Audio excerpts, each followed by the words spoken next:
Human metapneumovirus বা HMPV করোনার পর নতুন করে জনমনে আতঙ্ক ছড়াচ্ছে এই ভাইরাস।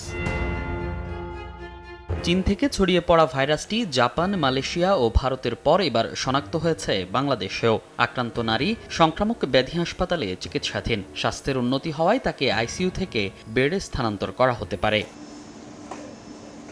ভাইরাস নিয়ে আতঙ্ক থাকলেও এখনও সচেতন নয় সাধারণ মানুষ। এমনকি অনেকেই তো জানেনই না কি এই ভাইরাস, এর প্রভাবই বা কী। এইসব সম্পর্কে জানিও না এবং এইসব সম্পর্কে আমরা শুনিও নাই। এইচএমপি ভাইরাসটা অনেক মারাত্মক নাকি, এটা করোনার থেকে অনেক ডেঞ্জারাস। নতুন একটা ভাইরাস আসতেছে, এখন এটার জন্য আমরা আমাদেরকে বলছি একটু সতর্ক থাকার জন্য। এটা একটা আতঙ্ক হওয়ার মতো যদি হয় তাহলে তো এটা আতঙ্কের জিনিসই। জ্বর, কাশি, নাক বন্ধ হওয়া, শ্বাসকষ্ট এইচএমপিভির সাধারণ লক্ষণ। তবে সাধারণ ঠান্ডাজনিত সমস্যা দিয়ে শুরু হলেও পরবর্তীতে এই ভাইরাসের সংক্রমণে হাসপাতালে ভর্তি হওয়ার মতো পরিস্থিতি তৈরি হতে পারে। প্রতিরোধে মাস্ক ব্যবহার, ঘন ঘন সাবান কিংবা স্যানিটাইজার দিয়ে হাত ধোয়া সহ 7টি নির্দেশনা দিয়েছে স্বাস্থ্য অধিদপ্তর। জনস্বাস্থ্য বিশেষজ্ঞরা বলছেন, এইচএমপিভি নতুন কোনো ভাইরাস নয়, তাই আতঙ্কিত না হয়ে সচেতন হতে হবে। আতঙ্কিত হওয়ার কোনো কারণ নেই।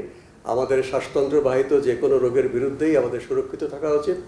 স্বাস্থ্যবিধি মেনে চলা, তারপরে শ্বাসতন্ত্রের স্বাস্থ্যবিধি মেনে চলা, এবং কারো জ্বর হলে যেন গুরুত্ব দেওয়া হয়। এদিন সচিবালয়ে ব্রিফিংয়ে প্রধান উপদেষ্টার বিশেষ সহকারী অধ্যাপক ডাক্তার সায়েদুর রহমান বলেন, এইচএমপি ভাইরাস মহামারী হওয়ার শঙ্কা নেই। সীমান্তে সতর্কতা সহ সরকারের সব ধরনের প্রস্তুতি আছে বলেও জানান তিনি। এই ভাইরাস আমরা জাস্ট সিম্পল প্রস্তুতি আছে, আমাদের ল্যাবগুলোকে আমরা ইকুইপ করেছি, আমাদের কিটস আছে। কোভিডের সময় আমাদের যে সামর্থ্য গড়ে উঠছে ওটার মধ্যে একটা বড় অংশ এখন নন ফাংশনাল, যেহেতু প্রয়োজন পড়ছিল না। চাইলে পর আমরা অন্টো হতে পারবো আর কি যখন তখন, কিন্তু এটা ওই ধরনের কোনো ঝুঁকিই নেই আর। সচেতনতার অভাবে ইনফ্লুয়েঞ্জা ধাঁচের এই ভাইরাসটি করোনার মতোই ভয়াবহ আকার ধারণ করতে পারে বলেও সতর্ক করেছেন স্বাস্থ্য বিশেষজ্ঞরা।